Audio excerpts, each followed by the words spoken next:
Hi, good morning. എല്ലാവർക്കും നമ്മുടെ ചാനലിലേക്ക് സ്വാഗതം. അപ്പം ഇന്നത്തെ വീഡിയോ വീണ്ടും നമ്മുടെ ഒരു day in my life video തന്നെയാണ് കാണിക്കുന്നത്. ഇന്ന് വെള്ളിയാഴ്ചയാണ് കേട്ടോ. എല്ലാ ദിവസത്തെയും പോലെ രാവിലെ എഴുന്നേറ്റ് നേരെ ഒരു സാമ്പ്രാണിയൊക്കെ കത്തിച്ചിട്ട് പിന്നെ നേരെ കിച്ചണിലേക്ക് ഇന്ന് നേരെ വന്ന് നോക്കുന്നത് എൻ്റെ മാവ് പുളിച്ച് പൊങ്ങിയിട്ടുണ്ടോ എന്നാണ്. തലേദിവസം ഞാൻ ദോശയോ ഇഡ്ഡലി എന്തെങ്കിലും ഉണ്ടാക്കാമെന്ന് ഓർത്ത് അരച്ചിട്ടിട്ടുണ്ടായിരുന്നു. എന്തായാലും ഇന്ന് മാവ് പൊങ്ങിയിട്ടുണ്ട്. കുറേ നാൾ കൂടിയുള്ളൊരു സംഭവം കേട്ടോ. കാരണം ഇവിടെ തണുപ്പായിരുന്ന സമയത്തൊന്നും ഇപ്പോൾ പുളിച്ച് പൊങ്ങുന്നേ ഉണ്ടായിരുന്നില്ല. ഇപ്പം വീണ്ടും ചൂടായപ്പോഴത്തേനും മാവ് പുളിച്ച് പൊങ്ങാൻ തുടങ്ങിയിട്ടുണ്ട്. അങ്ങനെ അതൊക്കെ കണ്ട് സന്തോഷിച്ച് നേരെ ഫ്രിഡ്ജ് തുറന്ന് പാലെടുത്ത് ചായ വെക്കുവാണ്. ഇന്നിപ്പോൾ 3 ഐറ്റമാണ് ചായ ഉണ്ടാക്കുന്നത്. കട്ടൻ ചായ എനിക്കും ബാക്കി ഇവർക്ക് 2 പേർക്കും. എന്നാ സംഭവം എന്ന് വെച്ചാൽ എനിക്ക് നല്ലൊരു പണി ഞാൻ തന്നെ ഉണ്ടാക്കി വെച്ചിട്ടിരിക്കുവാണ്. കുറച്ച് പഴയങ്കഞ്ഞി ഉണ്ടായിരുന്നു, അത് നേരെ തിളപ്പിച്ച് ഉച്ചയ്ക്ക് ചോറാക്കി കഴിച്ചതേ ഓർമ്മയുണ്ടായിരുന്നുള്ളൂ. പിന്നെ നേരെ തലവേദനയായി, ഛർദിലായി, വയറുവേദനയായി, ക്ഷീണമായി, എഴുന്നേക്കാൻ മേലാത്ത ക്ഷീണമായി. അങ്ങനെ ഹോസ്പിറ്റലൊന്നും പോയില്ല കേട്ടോ. പിന്നെ തന്നെ ഒരു ദിവസം റെസ്റ്റ് എടുത്തു കഴിഞ്ഞപ്പോഴത്തേനും കുറഞ്ഞു.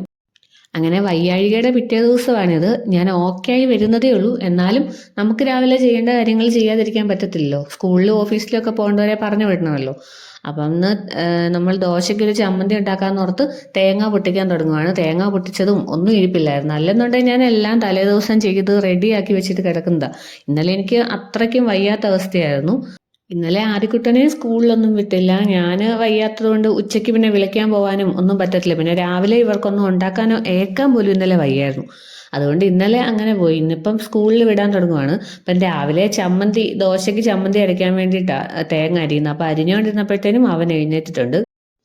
അപ്പോഴത്തേനും അവനെ ചെന്ന് വിളിച്ചേൽപ്പിച്ച് ഇവന് പിന്നെ ഇപ്പോഴും കുഞ്ഞിലെ പോലെ തന്നെ എഴുന്നേൽക്കുമ്പോൾ ആദ്യമേ ഞാൻ തന്നെ ചെന്ന് ഒന്ന് സമാധാനിപ്പിച്ചൊക്കെ നടക്കുകയാണെങ്കിൽ വലിയ ഒരു ഇഷ്ടം കേട്ടോ. പിന്നെ നേരെ ചെന്ന് അവനെ ബ്രഷ് ചെയ്യിക്കലും അവൻ്റെ കാര്യങ്ങളൊക്കെ കഴിഞ്ഞ് അവനുള്ള ചായയൊക്കെ കൊടുത്തു. പിന്നെ നേരെ തിരിച്ചു വന്ന് ചമ്മന്തി ഉണ്ടാക്കുവാണ്. ഇന്ന് ഞാൻ ചമ്മന്തിക്കകത്ത് കുറച്ച് പൊട്ടുകടലയൊക്കെ കൂടെ ചേർത്താണ് ഉണ്ടാക്കുന്നത്. അത് ഇവിടെ ഞങ്ങൾക്ക് 3 പേർക്കും ഭയങ്കര ഇഷ്ടമാണ്. പക്ഷേ പൊട്ടുകടല ഒക്കെ എപ്പോഴും ഒന്നും മേടിക്കാറില്ല, മറന്നു പോകും കടയിൽ പോകുമ്പോൾ. അങ്ങനെ ഇപ്രാവശ്യം മേടിച്ച് വെച്ച സ്ഥിതിക്ക് പൊട്ടുകടലയും ഇഞ്ചിയും ഒക്കെ കൂടി ഇട്ടൊരു ചമ്മന്തി ഉണ്ടാക്കുന്നത്. അതാകുമ്പോൾ നല്ല കുറുകിയിരിക്കും ആ ചമ്മന്തി. നമ്മൾ ചുമ്മാ തേങ്ങ അരയ്ക്കുമ്പോഴത്തേനും എനിക്ക് തോന്നുന്നു അത്രയും കുറുകി കിട്ടത്തില്ല. ഇതാകുമ്പം കുറച്ച് തേങ്ങയുള്ളതിലും നല്ല കുറുകിയ ചമ്മന്തി കിട്ടും. പിന്നെ കടുക് വറുക്കുമ്പോൾ അതിൻ്റെ കൂടെ ഉള്ളിയൊന്നും ഇടുന്നില്ല. ഉള്ളിയും കറിവേപ്പിലയും ഒന്നും എടുക്കാനുള്ള സമയം ഉണ്ടായിരുന്നില്ല. നേരെ കടുക് വറുത്ത് ഇതങ്ങോട്ട് ഒഴിച്ചു, കുറച്ച് വെള്ളവും കൂടെ ഒഴിച്ച് ഒന്ന് മിക്സ് ചെയ്ത് തിളപ്പിച്ചെടുത്തു. ഒത്തിരി ഇട്ട് തിളപ്പിക്കല്ലോ കേട്ടോ ചമ്മന്തി. അത് പിന്നെ എല്ലാവർക്കും അറിയാവുന്ന കാര്യമായിരിക്കുമല്ലോ അല്ലേ. പിന്നെ നേരെ ദോശമാവിനകത്ത് ശകലം ഉപ്പിട്ടൊന്ന് മിക്സ് ചെയ്തെടുക്കുകയാണ്. ഞാൻ ഒത്തിരി ഉപ്പിടുന്നില്ല, കാരണം ചമ്മന്തിക്ക് അത്യാവശ്യം ഉപ്പുണ്ട്. അതുകൊണ്ട് പിന്നെ രണ്ടും കൂടെ ഏകദേശം ഒന്ന് ബാലൻസ് ആവുന്ന രീതിക്ക് കുറച്ച് ഉപ്പൊക്കെ ഇട്ട് അങ്ങ് അരച്ചെടുക്കും. ഇപ്പം നമ്മൾ ചിലപ്പോൾ ചമ്മന്തിയോ അല്ലെ കറി വെക്കുമ്പോഴത്തേനും ഉപ്പ് കൂടിപ്പോയിട്ടുണ്ടെന്നുണ്ടെങ്കിൽ പേടിക്കണം. നമ്മൾ ദോശ ഇഡ്ഡലിയൊക്കെ ഉണ്ടാക്കുന്നത് അത് കഴിഞ്ഞിട്ടാണെന്നുണ്ടെങ്കിൽ ഇതിന് ഉപ്പിടുമ്പോൾ ഇതുപോലെ ഒന്ന് കുറച്ചിട്ടാച്ചാൽ മതി. അപ്പോൾ നമ്മൾ കഴിക്കുമ്പോൾ അത് രണ്ടും കൂടെ അങ്ങ് ബാലൻസ് ആയി പൊക്കോളും. പിന്നെ നേരെ ഇന്ന് കൊണ്ടുപോകാനുള്ള സ്നാക്ക് ഉണ്ടാക്കുവാണ്. ഇവർക്ക് പിന്നെ ചോറും അങ്ങനത്തെ ഐറ്റം ഒന്നും കൊണ്ടുപോകണ്ട, ഉച്ചവരെ ഉള്ളതുകൊണ്ട്. അത് പിന്നെ എനിക്കൊരു എളുപ്പമായിട്ടുള്ള പരിപാടിയാണ് കേട്ടോ. അങ്ങനെ ഇന്നിപ്പോൾ ഇവന് ബ്രെഡ് റോസ്റ്റ് മതി എന്ന് പറഞ്ഞു. ബ്രെഡ് 2 സൈഡിലും കുറച്ച് നെയ്യൊക്കെ തേച്ച് തിരിച്ചും മറിച്ചൊന്ന് ടോസ്റ്റ് ചെയ്തെടുത്താൽ ബ്രെഡ് റോസ്റ്റ് ആയി. അതാകുമ്പോൾ എനിക്ക് എളുപ്പമാണ്, ഇവന് ഭയങ്കര ഇഷ്ടമാണ്. അപ്പം നേരെ അതുണ്ടാക്കി. പിന്നെ അതിലോട്ട് ദോശ കല്ലിലോട്ട് ചുട്ടു. ഈ ബ്രെഡ് റോസ്റ്റ് ഇങ്ങനെ ഉണ്ടാക്കിയിട്ട് ഞാനത് കുറച്ച് ചെറിയ പീസായിട്ട് കട്ട് ചെയ്തിട്ട് കൊടുത്തു വിടും കേട്ടോ. അപ്പം അങ്ങനെ ചെറുതായിട്ട് കട്ട് ചെയ്തൊക്കെ ഇട്ട് വിടുമ്പോൾ പിള്ളേർക്ക് എടുത്ത് കഴിക്കാനായിട്ട് ഒരു ഈസിയാണ്. അങ്ങനെ അതൊക്കെ ചെയ്തു. പിന്നെ നേരെ ദോശക്കകത്ത് കുറച്ച് ചമ്മന്തിയൊക്കെ ആക്കിയിട്ട് അവന് കഴിക്കാൻ വേണ്ടിയിട്ട് എടുത്തുകൊണ്ട് പോയി വെക്കുവാണ്. പിന്നെ ഫസ്റ്റ് ഞാനങ്ങ് ഒരുങ്ങി അവനെ ഒരുക്കി എല്ലാം കഴിഞ്ഞിട്ട് കഴിക്കാൻ വേണ്ടിയിട്ട് എടുത്തു. ഇവന് കഴിക്കാൻ കൊടുക്കുമ്പോഴത്തേനും എനിക്ക് നന്നായിട്ട് വിശക്കുന്നുണ്ട്. അന്നേരം ഓർത്ത എടുത്തു വെച്ച കാപ്പി പോലും കുടിച്ചില്ല. പിന്നെ നേരെ ഒറ്റ വലിക്ക് അതങ്ങ് കുടിച്ചു. അല്ലെന്നുണ്ടെങ്കിൽ സ്കൂളിൽ പോയിട്ട് വരുമ്പോഴത്തേനും ഞാൻ ക്ഷീണിച്ചു പോകും. ചിലപ്പോൾ ഒക്കെ ഞാൻ ഇവന് കൊടുക്കുന്ന കൂടെ കഴിക്കുന്നതായിരുന്നു. ഇന്നിപ്പം വയ്യാഞ്ഞുകൊണ്ട് അതും കഴിച്ചുമില്ല. പിന്നെ അങ്ങനെ ഇരുന്നപ്പോഴാണ് ഓർത്തത് ഹോംവർക്കിൻ്റെ കാര്യം. എല്ലാ ദിവസവും ഞങ്ങൾ തലേദിവസം തന്നെ ഹോംവർക്കൊക്കെ ചെയ്തു വെക്കുന്നതായിരുന്നു. ഇത് ഇന്നലെ എനിക്ക് വയ്യാതെ പോയതുകൊണ്ട് ഒരിച്ചിരി ബാക്കിയുണ്ടായിരുന്നു. പിന്നെ അതും കൂടെ വേഗം അവനെ കൊണ്ട് ചെയ്യിച്ച് അപ്പോഴത്തേനും സമയം പോയി. ഞങ്ങൾ ധൃതിയാണ് കേട്ടോ. നേരെ ലൈറ്റ് ഓഫ് ചെയ്ത് ഇറങ്ങി.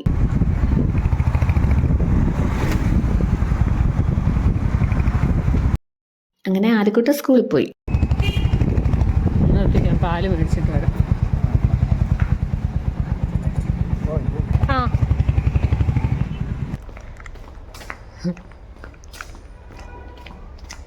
അങ്ങനെ ആദ്യക്കുട്ടിനെയൊക്കെ സ്കൂളിലാക്കി തിരിച്ച് ഞാനൊരു പാലും ഒക്കെ മേടിച്ച് ഞങ്ങൾ വീട്ടിലെത്തി. പിന്നെ ഇത് എൻ്റെ ഒരു ചെടിയാണ് കേട്ടോ, ആന്തൂറിയം. പാവം ചെടി, അതിന് വെള്ളവും വളവും ഒന്നും വേണ്ട. 1-2 ചെടി ഉണ്ടായിരുന്നു, എന്നിട്ട് ഈ ചെടി മാത്രമേ പിടിച്ചിട്ടുള്ളൂ. അതിനാകുമ്പം വെട്ടവും ഒന്നും അധികം വേണ്ട. ഇനി അതിനെ കുറച്ചൊന്ന് പരിപാലിച്ചെടുക്കണം. അങ്ങനെ വീട്ടിൽ കയറി ഇനി നേരെ ഹാളിലെ ജനൽ ഞാനൊന്ന് തുറന്നിടുവേ. അപ്പം നല്ല കിളികളുടെ സൗണ്ട് അവിടെ നിന്ന് കേൾക്കാൻ പറ്റും. നമ്മുടെ ഓപ്പോസിറ്റ് വീട്ടിലെ ചേച്ചിക്ക് കുറേ പക്ഷികളുണ്ട്, അപ്പം അതിൻ്റെ സൗണ്ടാണ്. അത് കേൾക്കുമ്പോൾ നമുക്ക് ഈ പറഞ്ഞ പോലെ നല്ല രസമല്ലേ. പിന്നെ നേരെ ഞാൻ ചെന്നിരുന്നിട്ട് എൻ്റെ ORS കുടിക്കുക കേട്ടോ. ഈ ഒരൊറ്റ സാധനം എന്നെ ഏറ്റിരിക്കാൻ വേണ്ടിയിട്ട് സഹായിച്ചത്. ഇന്നലെ അത്രയ്ക്ക് ക്ഷീണമായിരുന്നല്ലോ. അങ്ങനെ അതൊക്കെ കുടിച്ചുകൊണ്ട് ഇനി എന്നാ അടുത്ത പണിയെന്ന് ഓർത്തിരിക്കുവാണ്. പിന്നെ നേരെ ചെന്ന് ഡ്രസ്സൊക്കെ മാറിയിട്ട് ആദ്യം തന്നെ പുതപ്പും ഷീറ്റും എല്ലാം ഒന്ന് മാറ്റുവാണ്. ഞാൻ 2 ആഴ്ച കൂടുമ്പോഴത്തേനുമൊക്കെ മാറ്റത്തുള്ളൂ. അപ്പം അത് മാറ്റേണ്ട സമയമായി. അപ്പം പിന്നെ കൈയോടെ അതങ്ങ് മാറ്റി. എനിക്കാണെങ്കിൽ ഏറ്റവും ഇഷ്ടമില്ലാത്തൊരു പരിപാടി ഈ ബെഡ്ഷീറ്റ് വിരിക്കുക എന്നുള്ളത്. കാരണം എനിക്ക് വിരിച്ചാൽ വൃത്തിയാവത്തില്ല. എന്തായാലും ഇന്നത് നന്നായിട്ട് ചെയ്തിട്ടുണ്ട്. പിന്നെ നേരെ കിച്ചണിലേക്ക് കയറി ബാക്കി ഞങ്ങൾക്കുള്ള ദോശ ചുടുവാണ്. അപ്പം കയറി വന്നു കഴിഞ്ഞപ്പോഴത്തേനുമാണ് ഹസ്ബൻഡിന് ഇനി ഇന്ന് പോവണം, എനിക്ക് വയ്യാത്തതുകൊണ്ട് ഇന്ന് പോവണ്ടെന്ന് പറഞ്ഞിരുന്നതാ. പക്ഷേ പിന്നെ പോകണമെന്നും പറഞ്ഞുകൊണ്ട് ഒരു മെസ്സേജ് വന്നു. അത് കഴിഞ്ഞപ്പോൾ ഏതായാലും പോവണ്ട, വീണ്ടും വർക്ക് ഫ്രം ഹോം തന്നെ കിട്ടി. അപ്പം ഞാനതുകൊണ്ട് പോകണമെന്ന് കേട്ടോണ്ട് കൊണ്ടുപോകാനുള്ള പാത്രത്തിനകത്തോട്ട് ദോശയൊക്കെ ചുട്ട് വെക്കുമായിരുന്നു. ഞാൻ അത് കഴിഞ്ഞപ്പോൾ ഏതായാലും വേണ്ടെന്ന് പറഞ്ഞു. അങ്ങനെ ഞങ്ങൾക്കുള്ള ദോശയൊക്കെ പ്ലേറ്റിലാക്കി നേരെ ഞാൻ ഹാളിലോട്ട് പോയി. പിന്നെ ഞാൻ കഴിച്ചില്ല. ഞാൻ നേരെ വന്ന് കുറേ പാത്രമെല്ലാം കഴുകാൻ കിടപ്പുണ്ടായിരുന്നു. ഇതെല്ലാം ഇങ്ങനെ കിടക്കുമ്പം എനിക്ക് കഴിക്കായിരുന്നൊരു സമാധാനം കാണത്തില്ല. അത് കഴുകണമല്ലോ, അത് കഴിയുമ്പം. അപ്പം ഞാൻ ആദ്യമേ തന്നെ വന്ന് അതെല്ലാം ഒന്ന് കഴുകി വെച്ച്, അതുപോലെ ചോറ് വെച്ചിട്ടില്ലായിരുന്നു. അപ്പം പിന്നെ നേരെ റൈസ് കുക്കറിലോട്ട് ഇടാൻ വേണ്ടിയിട്ട് ചോറ് തിളപ്പിക്കാൻ വേണ്ടിയിട്ട് ഇൻഡക്ഷനെ കയറ്റി വെച്ചു. അതെല്ലാം വെച്ചിട്ട് പിന്നെ നേരെ കഴിക്കുവാണെങ്കിൽ കഴിച്ച് കഴിഞ്ഞിട്ട് വരുമ്പോഴത്തേനും പിന്നെ ചോറും തിളയ്ക്കും, എടുത്ത് അതിനകത്തോട്ട് വെക്കാം. അങ്ങനെ ഓർത്ത് പിന്നെ അതൊക്കെ ചെയ്ത് നേരെ വന്ന് ദോശയൊക്കെ കഴിച്ചു. അങ്ങനെ ദോശയൊക്കെ കഴിച്ച് കഴിഞ്ഞപ്പോഴത്തേക്കും കണ്ടോ തിളച്ചു. അത് നേരെ പിന്നെ റൈസ് കുക്കറിനകത്തോട്ട് എടുത്ത് വെച്ചു. ഇനിയിപ്പോൾ കുറച്ച് കഴിയുമ്പോഴത്തേനും ഊറ്റിയ ചോറാകും. ഇതിപ്പോൾ ഒരു 2 മണിക്കൂറൊക്കെ ഇരുന്നേച്ചാൽ മതി. അങ്ങനെ അതും ചെയ്തു. പിന്നെ നേരെ അടുത്ത പരിപാടി, ഇന്ന് ഉച്ചയ്ക്ക് ചിക്കൻ കറി വെക്കാനായിട്ടാണ്. കഴിഞ്ഞ ദിവസം മേടിച്ചതിൻ്റെ ബാക്കി കുറച്ച് ചിക്കൻ ഇരിപ്പുണ്ട് ഫ്രിഡ്ജിൽ. അപ്പം അതൊന്ന് കറിയാക്കുവാണെങ്കിൽ പിന്നെ എളുപ്പമുണ്ടല്ലോ, ഒരു കറിയാകും. അങ്ങനെ അതിനുള്ള സവോളയൊക്കെ അരിയുവാണ്. പിന്നെ ഞാനിന്ന് ഈ ചോപ്പറിനകത്താണ് ഇത് അരിയുന്നത്. ഇത് 2 വർഷമായിട്ട് എൻ്റെ കയ്യിലുള്ള ഒരു ചോപ്പറാണ്. ബട്ടർഫ്ലൈ എന്ന് പറയുന്ന കമ്പനിയുടെ ചോപ്പർ. ഇതിങ്ങനെ വലിക്കുന്ന സൈസാണ്. അപ്പോൾ ഈ കുറേ ഓരോ വീഡിയോയിലൊക്കെ കണ്ടിട്ടുണ്ട്, ഈ വലിക്കുന്നത് അത്ര നല്ലതല്ല, പെട്ടെന്ന് ഇതിൻ്റെ ആ സ്ട്രിങ് പൊട്ടിപ്പോകുന്നൊക്കെ. പക്ഷേ എനിക്കിതുവരെ ഇത് ഒരു പ്രശ്നമായിട്ട് തോന്നിയിട്ടില്ല കേട്ടോ. അത് നിറച്ചങ്ങ് അതിനകത്ത് ഇട്ട് കുത്തി നിറച്ച് നമ്മൾ സാധനം ഇട്ടിട്ട് വലിക്കുമ്പോഴായിരിക്കും ചിലപ്പോൾ അങ്ങനെയൊക്കെ വരുന്നത്, സ്റ്റക്കാകുകയും അങ്ങനെയൊക്കെ ഞാൻ പറയുന്നത് കേട്ടിട്ടുണ്ട്.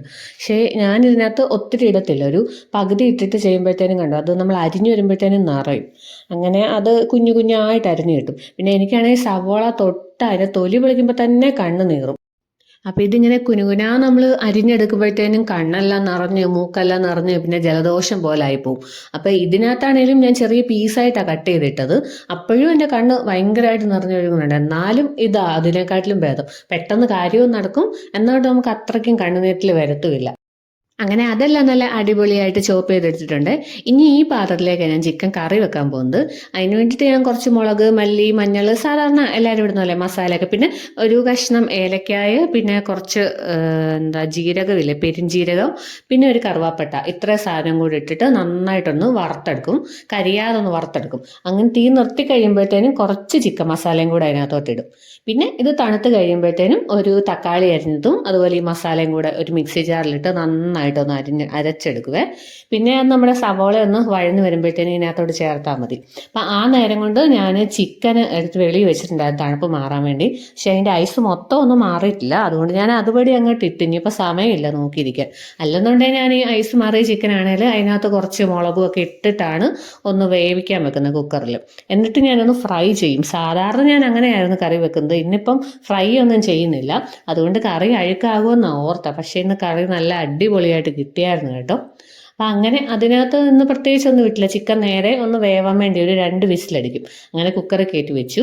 പിന്നെ നമ്മുടെ സവാള വഴന്ന് വന്നപ്പോഴത്തേനും അതിനകത്തോട്ട് ഇച്ചിരി പച്ചമുളക്, അതുപോലെ ഇഞ്ചി വെളുത്തുള്ളി പേസ്റ്റ് അരച്ചതിരിപ്പുണ്ടായിരുന്നു, അതും 2 തണ്ട് കറിവേപ്പിലയും എല്ലാം കൂടി ഇട്ടൊന്ന് ഇളക്കിയതിന് ശേഷം നമ്മുടെ അരച്ച് വെച്ച അരപ്പില്ലേ അതും കൂടെ ചേർത്ത് ആവശ്യത്തിന് വെള്ളവും കൂടെ ജാറൊക്കെ കഴുകിയൊന്ന് ഒഴിച്ച് ഒന്ന് തിളച്ച് വരുമ്പോഴത്തേനും നമ്മുടെ ഈ ചിക്കൻ വെന്തത്, അതിനകത്തും കാണും വെള്ളം, ചിക്കൻ്റെ വെള്ളം ഇറങ്ങുമല്ലോ. നമ്മൾ മറ്റേ ഇതിനകത്ത് വെള്ളം ഒഴിക്കുമ്പോൾ നോക്കി വേണം ഒഴിക്കാൻ വേണ്ടി. അപ്പം ചിക്കൻ്റെ വെള്ളവും ചിക്കനും എല്ലാം കൂടെ ചേർത്ത് പിന്നെ ഒന്ന് അടച്ച് വെച്ച് നമ്മൾ വെന്തെടുക്കുവാണ്. ചിക്കൻ കുക്കറിലിട്ടുകൊണ്ട് അത്യാവശ്യത്തിന് വെന്തതാണ്. എന്നാലും ഇതിനകത്ത് കിടന്ന് മസാലയൊക്കെ പിടിച്ച് ചാറൊക്കെ ഒന്ന് വറ്റി വരുമ്പോഴത്തേനും നമ്മളിനി കുറച്ച് കടുക് വറുത്തതും തേങ്ങ വറുത്തതും എല്ലാം കൂടെ ചേർത്താൽ മതി. അപ്പം ആ നേരത്ത് ഞാൻ എൻ്റെ ബാക്കി പരിപാടികളൊക്കെ പാത്രമെല്ലാം കുറച്ചുകൂടെ കഴുകാനുണ്ടായിരുന്നു. അതെല്ലാം കഴുകി തൂത്തുവാരി അങ്ങനെ അതെല്ലാം ചെയ്തിട്ട് വന്നപ്പോഴത്തേനും ചിക്കൻ ആയോ എന്ന് നോക്കുവാണ്. അപ്പോഴത്തേനും കറി ചാറൊക്കെ വറ്റി അത്യാവശ്യം പാകമായിട്ടുണ്ട്.